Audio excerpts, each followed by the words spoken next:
மாயா சொல்ற மாதிரிலாம் அவங்க ஒண்ணும் மந்திர தந்திரம் தெரிஞ்சவங்க மாதிரிலாம் தெரியல. மங்கா தப்பு பண்ணிட்டான்னு அந்த மாயாவுக்கு தெரியுது.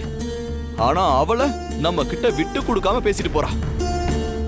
ஏங்க, எனக்கு என்னமோ இந்த முறை நம்ம அர்ஜுன் அறிவோட பேசுற மாதிரி இருக்குங்க. ஏன்னா மங்கா வந்ததுல இருந்து ஒரு ஆணையும் கழட்டல. எப்ப பாரு மாயாவோட உத்தரவுக்காக காத்துக்கிட்டு இருக்கேன், அதனால பொறுமையா இருங்க, இல்லன்னா தண்ணியில இருந்து பெட்ரோலை எடுத்துருவோங்கிற ரேஞ்சில பேசுறா. ஆனா அவ பேசுறதுக்கும் நடந்துக்கிறதுக்கும் வேற மாதிரி இருக்குங்க. எனக்கு என்னவோ அவ திருப்தி பட்டு வரலங்க. அவ மேல நம்பிக்கையே வரலங்க.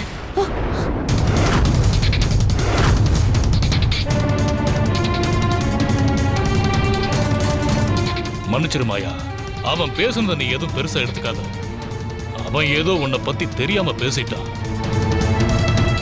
அப்பா, நான் ஒன்னும் தெரியாமல்லாம் பேசல, எல்லாமே தெரிஞ்சுதான் பேசுறேன். நான் ஏற்கனவே சொன்னதுதான், மாயா அந்த தெய்வத்துக்கு சமமான சக்தி கொண்டவதான். அத நான் இல்லைன்னு சொல்லல.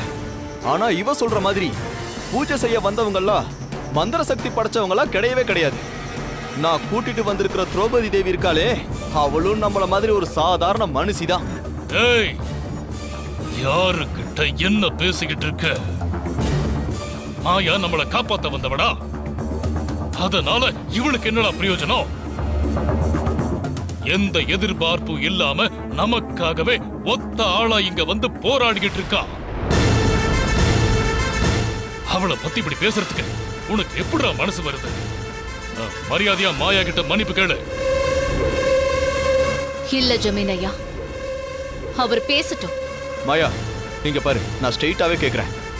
வீட்டுல நடக்கிற பூஜையை தடுக்க முடியாம ஒண்ணு இல்ல 2 முறை நீ கோட்டை விட்டுட்ட. அதனால இந்த முறை அந்த பொறுப்பை என்கிட்ட விட்டுரு.